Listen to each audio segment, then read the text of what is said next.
Damos la bienvenida al periodista Arturo Torres, periodista de investigación del portal Código Vidrio. El tema petrolero sigue siendo fundamental en Ecuador por el peso que tiene en la economía y es una de las ramas más importantes del gobierno. Tiene historia con Guillermo Lasso, que emitió el decreto ejecutivo 95 pro petrolero con el que esperaba o aspiraba a duplicar la producción petrolera durante su mandato, pero múltiples problemas han dificultado esta gestión para el presidente de la República, incluyendo en esto parte de lo que se acordó al terminar el paro nacional de junio, que era la derogación del decreto 95 y de paso la reforma al decreto 151 pro minero.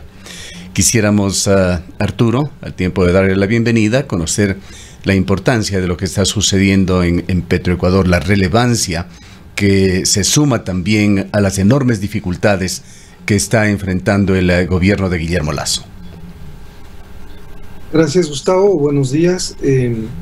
Me parece que es preocupante que la principal empresa del Estado, de donde provienen, del sector petrolero, que es de donde proviene la mayor parte de recursos para el presupuesto del Estado, nuevamente esté involucrada en una mala gestión con un posible delito de tráfico de influencias, ¿no? Que también tiene que investigarse a través de la Fiscalía por la actuación del exgerente de Petroecuador, Ítalo Cedeño, y de su esposa Marta Morlas, que es la que estaba decidiendo directamente sobre las designaciones en Petroecuador. Ella iba permanentemente a Petroecuador y tomaba decisiones junto con otros funcionarios que llevó también Cedeño. Entonces este tema ha sido, salta a la luz una vez que hay una filtración, pero la verdad es que el gobierno ya conocía previamente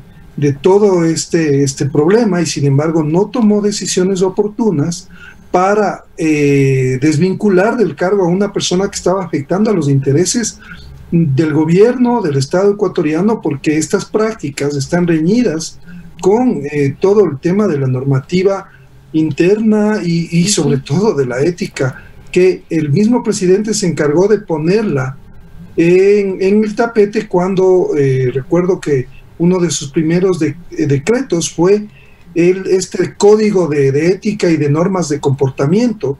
Entonces no vemos que hay una aplicación real de estas normas que el mismo presidente dijo y pidió que sus funcionarios acaten. Entonces, luego el problema también, Gustavo, sobre este decreto, el decreto que marca un poco la hoja de ruta del gobierno en el área hidrocarburífera, se expira en julio y uno de los requerimientos era precisamente que quien sea el que selecciona o la que seleccione. Es, Arturo, perdón que interrumpes, el decreto 95, el que de alguna manera establecía la aplicación de la política de hidrocarburos para una serie de acciones de carácter inmediato. Este sería el inicio, digamos, para la contratación de estos nuevos perfiles. Exacto, o sea, lo que se perfilaba era básicamente que sean técnicos y que pasen un proceso de selección con una comisión especial y una auditoría, ¿no es cierto? O sea, que sea un proceso riguroso.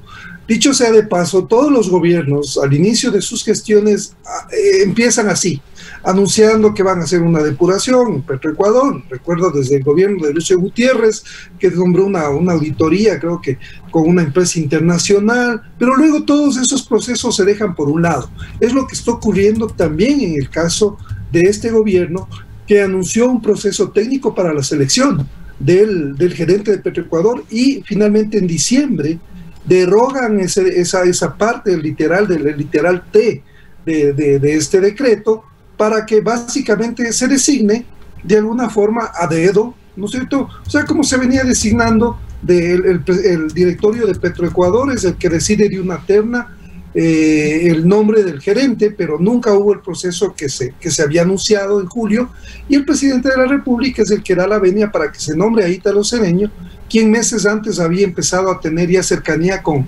el presidente y con otros funcionarios de su círculo cercano, así como su esposa, que por eso es que la esposa luego también tiene una injerencia directa en los ¿Cuál es el pasado de Ítalo Cedeño? ¿Cuál es su currículum, su experiencia en el sector y sobre todo un sector que sin duda tiene importantes nexos con la política ecuatoriana, la posición política en la que ha estado Ítalo Cedeño en el pasado reciente? Sí, él ocupó cargos ejecutivos tanto en el sector privado como en el sector público. Ha estado en Petroecuador, ha estado en empresas privadas. Su último cargo fue en Andes, ¿no es cierto?, esta empresa administrada por los chinos, que tiene importantes, importantes contratos con el Estado ecuatoriano. En diciembre, él estuvo hasta diciembre, y en diciembre precisamente ya se había definido que él iba a Petroecuador, y entonces pasó luego a Petroecuador, y evidentemente habría que ver y habría que revisar, esto es un buen punto, qué acciones se tomaron para a favor o en contra, o si hubo alguna especie de tráfico de influencias también para beneficiar a ciertas empresas, ¿no es cierto? Esto es lo que se tiene que comprobar por el pasado, porque además Cedeño también tuvo relaciones cercanas con gente del correísmo, ¿no es cierto?, con Pastor, Wilson Pastor, con el mismo Poveda, y por eso es que nombran a su procurador jurídico, que acaba de ser despedido ayer, que era también asesor jurídico de Poveda, de Rafael Poveda, el famoso coordinador de los sectores estratégicos. Entonces vemos esta línea, que también es una persona que tuvo mucha cercanía con gente del correísmo, y es comprensible porque toda esta gente del sector petrolero tiene tarde o temprano relación con todos los gobiernos, porque van como girando en la misma rueda, ¿no es cierto? Se van encontrando, sus caminos siempre se encuentran, porque los intereses también confluyen. Para entender un poco más de esto y sobre todo para compartir con el público la importancia de estos temas, quisiera dar lectura a un reciente tuit, a un hilo de Cristian Zurita. Cabe indicar que Cristian Zurita, conjuntamente con Fernando Villavicencio, han sido periodistas de investigación también, que han realizado denuncias desde hace más de una década muy graves sobre el sector petrolero. Recordamos aquel libro, El discreto encanto de la Revolución Ciudadana, en donde surgieron algunos nombres que continúan siendo protagonistas en los negocios petroleros del día de hoy en Ecuador. ¿Qué es lo que dice Cristian Zurita? Y lo ponemos también en pantalla para compartir con quienes nos siguen a través de la internet y las redes sociales. Así se reparten, dice el hashtag: es suficiente un año para encarrilar amigos y enemigos en el tren de los negocios estatales. Es total pragmatismo. Con acuerdos llega el signo de dólares, el dinero. El botín está en la Gerencia de Comercio Internacional de Petroecuador. Los protagonistas. Continúa, desde el gobierno el extraño Hernán Luque de EMCO, muy parecido a lo que hacía Jorge Glass en sectores estratégicos, y desde la Comisión de lo Económico la correísta Mireya Pazmiño, que se han puesto de acuerdo para sacar al gerente de Comercio Internacional Pablo Novoa. La correísta Mireya Pazmiño se ha convertido en cachiporrera de Luque. Este tiene el poder real sobre Petroecuador, sino que lo diga Ítalo Cedeño, al que respondía y que acaba de ser separado por los negocios babosos de su mujer, Luque y Pazmiño juntes, literal. Juntes e inclusivamente dispuestes, también literal. Y lo que antes parecía coincidencia, resultó también negocios, porque Pazmiño y su asesor Carlos de la Torre han hecho lo imposible para mantener los contratos de Amazonas Tankers y Flopec. Donde hay petróleo, hay dólares. Amazonas Tankers es un consorcio de transporte de crudo que ha beneficiado sobre todo a empresas relacionadas a la comercialización de crudo con China, a más de precios descontados del petróleo. Le entregaron menores precios en el transporte. El grupo Core es el favorecido. Y concluye este hilo Cristian Zurita señalando: la cara de Core Petroleum es William Sudhaus, que representa los intereses del pasado, Liz Petrochina y los viejos lobistas como el acaudalado Enrique Cadena, que llenaron sus bolsillos y de otros en los años revolucionarios de Rafael. Aquí concluye el hilo de Cristian Zurita. Allí menciona a Enrique Cadena, protagonista, uno de los principales en ese viejo libro de Cristian Zurita y de Fernando Villavicencio. ¿Qué es lo que se deduce de todo esto de Ítalo Cedeño y de estos problemas mencionados por Cristian Zurita? Recordemos que Ítalo Cedeño habla también, sin especificar el nombre, de una mujer, se refiere a una dama que es quien le habría serruchado el piso, para coloquialmente ser concreto en cuanto a lo que dijo Luque. ¿Cuál es su opinión sobre lo que está pasando allí? Y nuevamente, esta aparente falta de control de este importantísimo sector, o del debido control por parte del gobierno. Se evidencian demasiados intereses detrás de la estatal petrolera, Gustavo. ¿Quiénes son los que están detrás? ¿Quiénes son los padrinos? ¿Quiénes estuvieron protegiendo a Cedeño pese a todas las denuncias que ya se conocían, pues, sobre el manejo arbitrario de su esposa en los nombramientos? O sea, este tipo de decisiones no solamente eran de Cedeño. Él contaba evidentemente con protección desde Carondelet.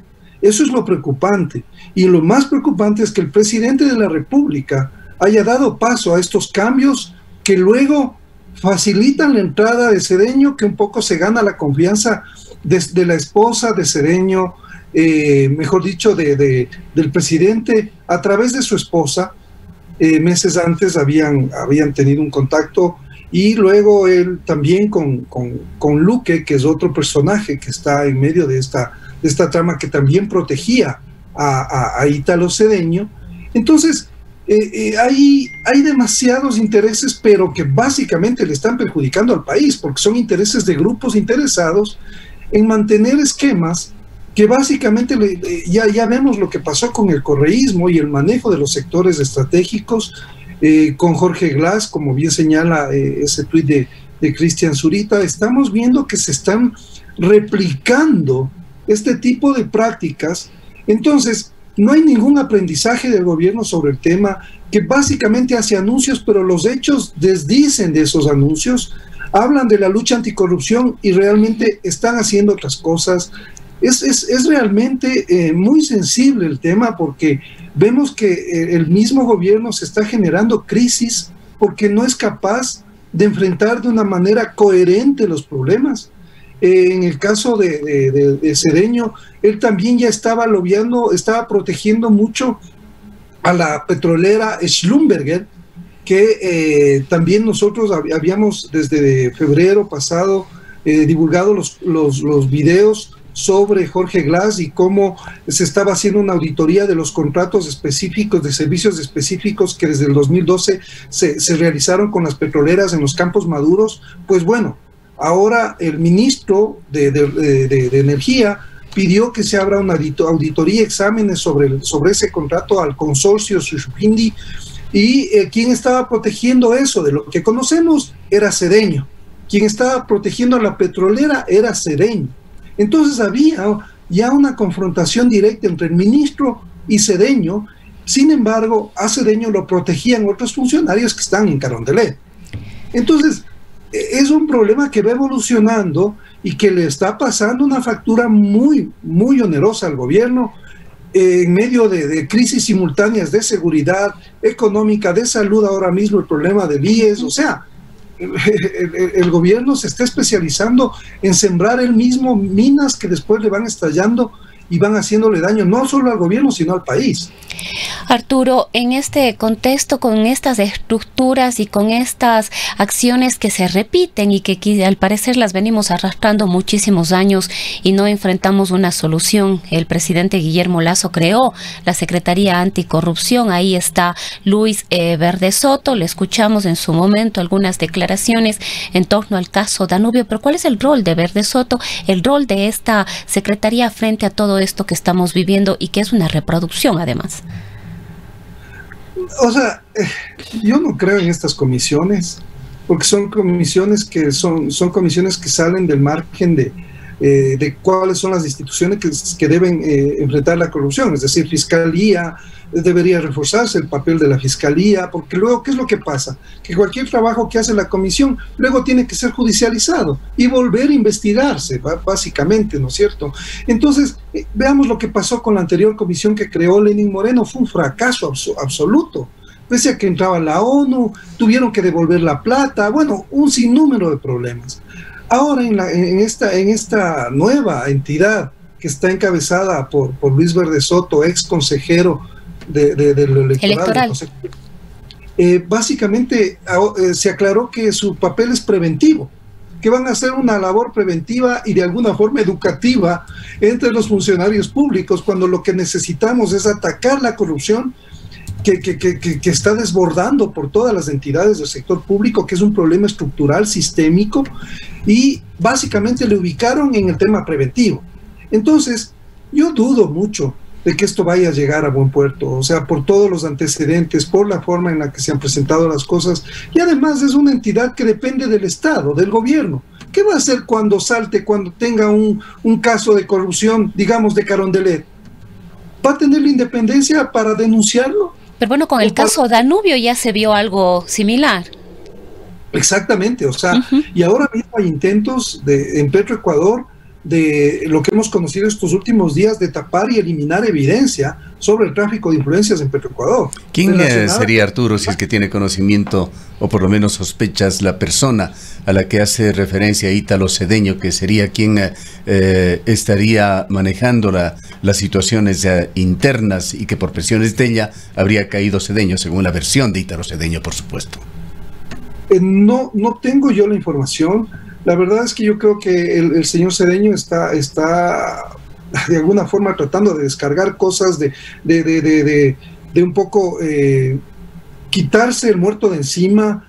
Habría que investigar, pero Gustavo, creo que el problema es de estos grupos, ¿no es cierto?, que están en pugna nuevamente por los no es un tema personal, como usted lo señala, son grupos que se han conformado allí. Bueno, allí está también el papel de Mireya Pazmiño, que Cristian Zurita le llama en estos tweets la cachiporrera de Luque.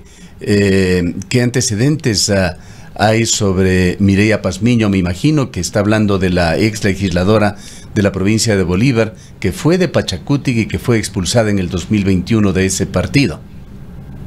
Sí, o sea, básicamente los personajes que han sido ubicados en cargos, o sea, esto es lo que más sorprende, ¿no? Cómo el gobierno nombra personajes que ya en el pasado han estado salpicados por cosas turbias, y sin embargo es incomprensible cómo no tienen ni siquiera un control mínimo, si es que ya los van a nombrar por asuntos políticos, porque vemos también que cuando la señora Morlá decidía cosas sobre nombrar gente vinculada, por ejemplo, a la expresidenta de la Asamblea, Yori, a un asesor de él y todo eso, o sea, vemos de nuevo esta misma práctica vinculada a intereses políticos por réditos económicos, también vinculados con los negocios petroleros. O sea, creo que es un problema que está desbordando a la presidencia, y nuevamente se ve un presidente ausente. Han sido recurrentes los comentarios de analistas políticos, incluso de políticos ecuatorianos, que han exteriorizado su decepción porque inicialmente habían votado o apoyado a Guillermo Lasso por la falta de acción en varios temas, y entre esto han dicho que Guillermo Lasso ha sido incapaz de romper esas estructuras de mandos medios dominados por correístas en el gobierno, esas estructuras de poder interno que parecen no es solamente mandos medios, sino mandos altos también. Así es, por el pasado de las conexiones de Cedeño, o sea, las estructuras están intactas y más bien están siendo reforzadas por decisiones del mismo gobierno. Eso es lo que sorprende y nuevamente nos retrotrae al tema del acuerdo, ¿no? Del acuerdo que hubo entre el gobierno y el correísmo para el tema de Jorge Glass. O sea, eso fue evidente lo que pasó. Y el gobierno no pudo dar una justificación. Entonces yo no sé si estamos frente a una nueva etapa de consolidación de un acuerdo debajo de la mesa con el correísmo. Esta es la práctica política. Hacia afuera se dicen cosas, pero por debajo de la mesa se transan muchas más por intereses evidentes, porque sabe, no es extraño que Saquicela en la asamblea hable del acuerdo, ¿no es cierto? Ahora hable del acercamiento nuevamente con el gobierno. Ahí vemos las cosas, o sea, solamente está de ir poniendo las fichas del rompecabezas para entender que estamos posiblemente frente a un nuevo acomodo de este acuerdo con el correísmo y hay algunas evidencias que están apareciendo y que son elocuentes. Hay un extraño silencio también del ministro de Energía. El ministro de Energía debería estar sumamente preocupado sobre esto. No hemos escuchado ni leído una sola palabra de él. ¿Cuál es el papel que está jugando? Él se encuentra también en problemas por representar a una fiscalizadora en Coca-Cola Sinclair y tiene serios problemas de conflicto de intereses allí. ¿Qué relación tendrá Vera con Petroecuador, con Ítalo Cedeño? ¿Qué tendrá que decir en todo esto? Sí, de nuevo aparece el conflicto de intereses, la empresa que tiene este lío con Coca-Cola, y me vuelvo al tema del presidente y su famoso código de ética, que nunca lo ha aplicado en la práctica, sino que más bien cuando ya lastimosamente todo es post-mortem. O sea, tienen que llegarles los escándalos, el agua al cuello, para que traten de alguna forma de dorar la píldora, resolver las cosas, pero es realmente preocupante y con un problema de fondo. O sea, vemos lo que está pasando en el IES, nuevamente, Gustavo, toda la corrupción que ha habido alrededor del manejo del IES, de la asignación a las clínicas privadas, y ahora mismo ese problema no se ve una solución clara. Y estamos viendo las afectaciones, y sin embargo tenemos todos estos focos de conflicto activados por temas ya que están riñendo y que hay evidencias de corrupción. Entonces veo muy complicado el panorama políticamente para el gobierno. Le está costando mucho ser coherente con lo que se predicó en campaña, y luego con las primeras acciones que se tomaron, pues no hay una sindéresis entre lo que se dice y lo que se hace.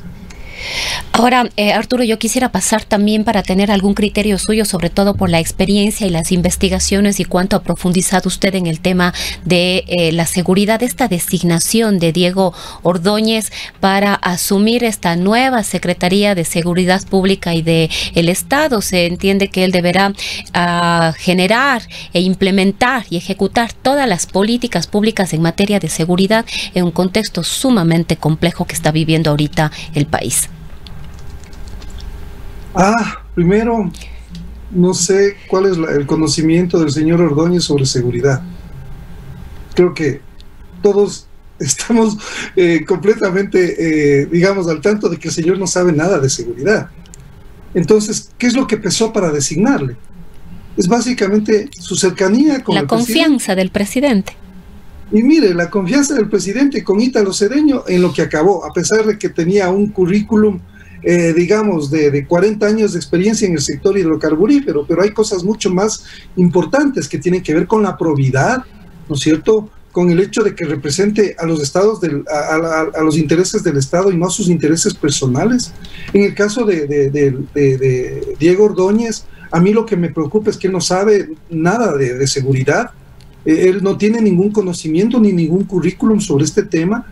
Y creo que debemos estar conscientes que lo que más se necesita es gente que conozca, que tenga especialización, porque él está de alguna forma sobre las dinámicas.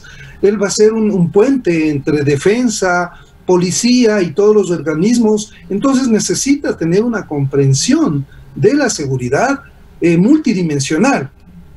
Eso no se improvisa. Eso no se improvisa. Yo creo que él puede tener habilidades políticas, digamos, por su conocimiento, pero no es lo mismo que conocer sobre seguridad en un momento de crisis por un entorno creciente de penetración del narcotráfico en el país. Las dinámicas necesitan una especialización sobre el tema. Entonces no es solamente tener gente de confianza y que tenga buena voluntad de trabajar y que esté muy allegada al presidente y que le hable al oído y le diga las cosas. No. Eso estamos viendo que realmente está significando un perjuicio muy fuerte para el gobierno.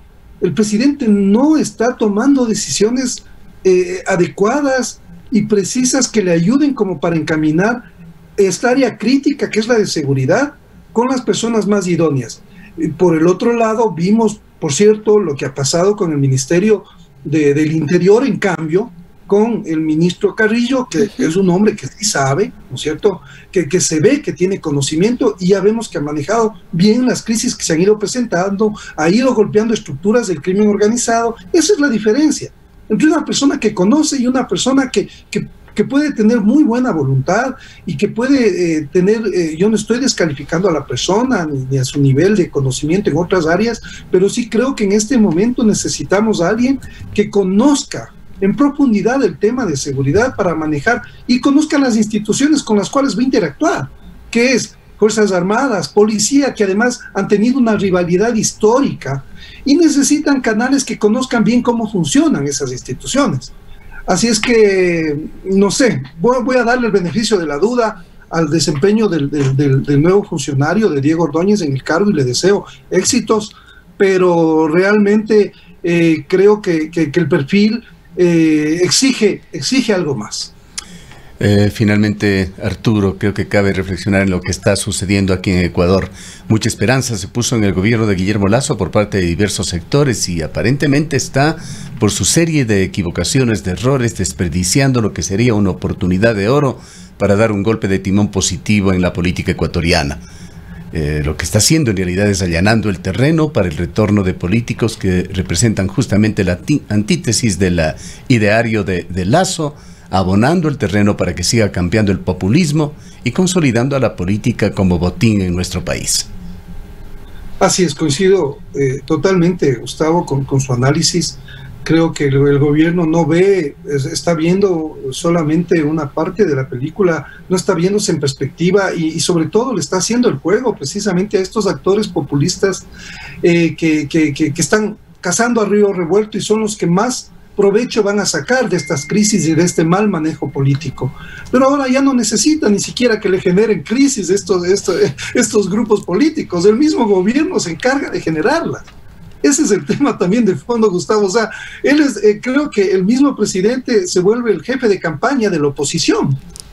Y también de movimientos como el correísmo o como otros movimientos, pero también, Gustavo, yo sí creo que se viene una tercera vía, porque en esta polarización la gente está cansada de los mismos actores políticos, estamos cansados del establecimiento político. Creo que ¿Cuál es esa tercera vía, Arturo? Eso es, o sea, yo no... Es lo que hay que construir. No vaya a ser una tercera vía de ultraderecha tipo Bolsonaro, que también podría aparecer en Ecuador. Pero más allá de la línea de derecho o de izquierda, sí va a ser un personaje de fuera del establecimiento, me parece, que el que llegue con más posibilidades y que vaya construyendo, o sea, estoy pensando en el próximo presidente, o sea... Bueno, el movimiento indígena se ha manifestado como esa posibilidad, ¿o no? No creo, más bien yo creo que el movimiento indígena se ha encapsulado mucho y no tiene como una cabida entre los mestizos, que somos la mayor parte de la población, por sus actitudes también, por imponer las cosas a través de la fuerza, primero marchar violentamente y luego sentarle al gobierno a una mesa de negociación. O sea, eso también es cuestionado por la mayoría de la población, tengo entendido, o sea, de lo que se ha podido conversar. Lasso tiene todavía aproximadamente 2/3 de su gobierno por desarrollar. Ojalá realmente haya cambios positivos que privilegien los intereses de los ecuatorianos y no toda esta especie de comparsa que se está viendo que hace tanto daño al país. Así es, ojalá vuelva a sus propuestas originales y por lo que llegó a la presidencia, y que no olvide que buena parte de quienes votaron por él no votaron por él, votaron contra Correa. O sea, gracias. Esa es la realidad. Entonces, si es que se desconoce eso, nuevamente se comete errores en nombrar personas vinculadas a esas estructuras políticas, porque básicamente están yéndose contra lo que los votantes pidieron en su momento en las últimas elecciones. Hablando de esto de la tercera vía, hay un pequeñísimo incidente, pero que merece lecturas aquí en el Azuay. Yacu Pérez, quien fue finalista con Lasso, para pasar a la segunda vuelta, por el momento por lo menos no ha sido nominado aún como candidato, a pesar de aparecer muy bien en encuestas para la alcaldía o para la prefectura. no aceptado para ninguna de las dos dignidades y se le anuncia como para un cargo menor, como concejal del Cantón Cuenca como candidato. Yacu Pérez evidentemente tiene puesta su mira sobre todo en las elecciones presidenciales y podría por allí tratar de estar también fortaleciendo su candidatura a futuro. Así es, sí. Creo que esos perfiles, más allá de que uno pueda, todos pueden tener cuestionamientos y eso, pero yo hablaba de esta tercera vía, de estos personajes que están por fuera de los partidos tradicionales, que es una tendencia mundial. No es una tendencia y latinoamericana también. Eso es lo que vemos que se está imponiendo, más allá de que sean de derecha o de izquierda. En Latinoamérica hay una tendencia hacia la izquierda, pero creo que es sobre todo estos personajes que no están visualizados como contaminados por el establecimiento político tradicional. Ellos son los que van a irrumpir en medio de esta polarización y de un gobierno errático y una oposición que tampoco... Que se ha visto todo el tiempo que le pone el pie al gobierno, frenándole cualquier iniciativa. Entonces, básicamente los dos lados, la oposición y el gobierno, se están quemando en medio de esta pugna y de esta batalla permanente por el poder. Bien, muchísimas gracias a Arturo Torres, él es periodista de investigación del portal Código Vidrio, quien ha comentado sobre estos temas de Petroecuador, esta guerra que existe internamente por grupos de poder dentro de Petroecuador y estos capítulos visibles que son solamente una punta del iceberg que se han dado con el exgerente ahora, Ítalo Cedeño, y la presencia de otros personajes visibles, lamentablemente reflejando las realidades de la política ecuatoriana y una crisis de gobierno que hace agua por todo lado, lamentablemente, con Guillermo Lasso. Son